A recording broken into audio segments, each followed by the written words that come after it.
തിരുവനന്തപുരത്ത് സൈബർ തട്ടിപ്പിലൂടെ 1 കോടി രൂപ തട്ടിയെടുത്ത കേസിൽ പ്രതി പിടിയിലായിട്ടുണ്ട്.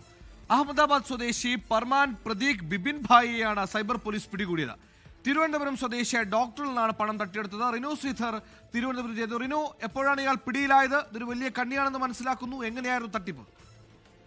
സുഹൈല്, തിരുവനന്തപുരം സ്വദേശിയായിട്ടുള്ള ഡോക്ടറുടെ പരാതിയെ തുടർന്ന് നടത്തിയ അന്വേഷണത്തിലാണ് അഹമ്മദാബാദ് സ്വദേശിയായിട്ടുള്ള പർമാർ പ്രതീക് വിപിൻ ഭായ് എന്ന് പറയുന്ന 25 വയസ്സുള്ള യുവാവിനെ തിരുവനന്തപുരം സിറ്റി സൈബർ പോലീസ് കസ്റ്റഡിയിൽ എടുത്തത്. അഹമ്മദാബാദിൽ നിന്ന് തന്നെയാണ് ഇദ്ദേഹത്തെ അറസ്റ്റ് ചെയ്തിരിക്കുന്നത്. കഴിഞ്ഞ കുറച്ച് ദിവസങ്ങൾക്ക് മുമ്പ് ഷെയർ ട്രേഡിംഗിന്റെ പേരിലാണ് വലിയ ലാഭം ലഭിക്കുമെന്ന് വാഗ്ദാനം ചെയ്തുകൊണ്ട് തിരുവനന്തപുരം സ്വദേശിയായ ഡോക്ടറിൽ നിന്ന് ഇയാൾ 1,11,00,000 രൂപ തട്ടിയെടുത്തത്. ഈ പരാതിയുടെ അടിസ്ഥാനത്തിൽ city cyber crime police station case register ചെയ്ത് തുടർന്ന് അന്വേഷണം നടത്തുകയായിരുന്നു എന്നുള്ളതാണ്. എന്തായാലും മൊബൈൽ ആപ്ലിക്കേഷൻ, അതുപോലെ തന്നെ വാട്സാപ്പ്, ടെലഗ്രാം എന്നിവ ഉപയോഗിച്ചാണ് ഈ പരാതിക്കാരനുമായി ഇയാൾ ആശയവിനിമയം നടത്തിയിട്ടുള്ളതും.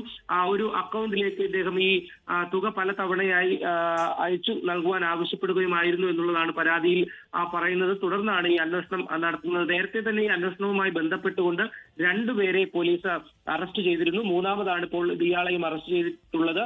Thiruvananthapuram additional chief judicial magistrate കോടതിക്ക് മുമ്പാകെ ഹാജരാക്കുകയും കോടതി പ്രതിയെ റിമാൻഡ് ചെയ്യുകയും ചെയ്തിട്ടുണ്ട്.